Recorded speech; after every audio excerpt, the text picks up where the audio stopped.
Hello, in this video we'll show you what could be one of the causes if you have a problem with the fuel water separator sensor on this Opel Corsa E. One of the causes could be a blown fuse, so here in the video we show you the location of the fuse for the fuel water separator sensor. Before I show you the location of the fuses, first I'll show you how to test the fuses, if they're good or bad. I'll show you how to test the fuses using a multimeter and a test light. First I'll show you how to test the fuses with the test light. For this purpose we need to turn the ignition on.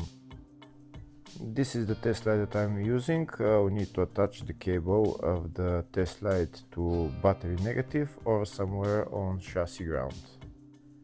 Then we're going to start testing the fuses with the test light. On the fuses there is two pins, you can see them right there before the 30 and after the 30. There's two pins where we touch them with the test light, and if both pins light up, that means the fuse is good. If only one pin lights up, that means the fuse is bad.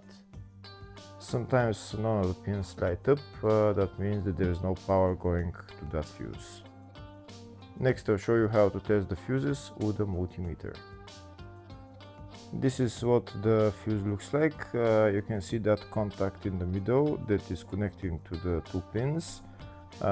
This is the contact that shows if the fuse is good or bad. If the contact is burnt, that means the fuse is bad. If it's not, if it's connected, that means it's good.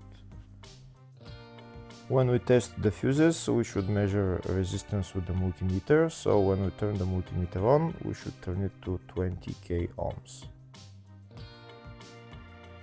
When measuring the fuses, the resistance should be very close to zero. We'll start now testing each fuse. First we'll touch both cables together of the multimeter just to see if it measures resistance. You can see there is no resistance in the cables, but it measures 0 ohms. Now we'll start measuring the first fuse, and we'll see what will show. It's showing 0 ohms, so that means this fuse is good. Next to test the second fuse, it's showing 0 ohms, so that means that fuse is good. Now we'll test the third fuse. Third fuse is also showing 0 ohms, so that means that fuse is also good. Next we'll test the fourth fuse, and it doesn't show 0 ohms, it says 0L, which means open circuit. That means that fuse should be bad. Now we'll see what the condition of the fuse is visually. We can see that contact in the middle that's connecting to the two pins is broken, so that's why it's showing open circuit. That means the fuse is bad, so it needs to be replaced.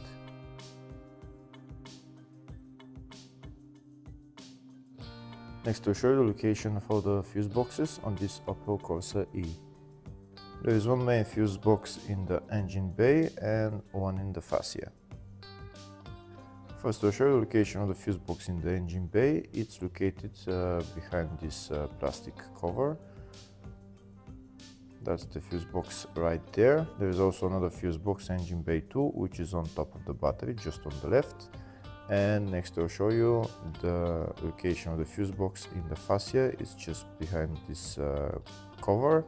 We need to pull out this cover, and that's the fuse box in there.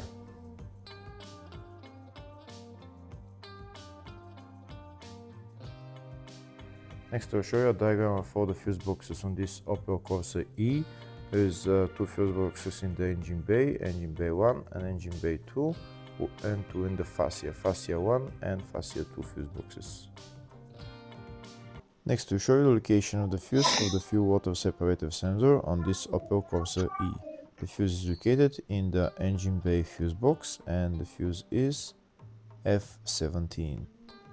Hopefully the video was helpful. Please like and comment on the video and subscribe to the channel. Thank you.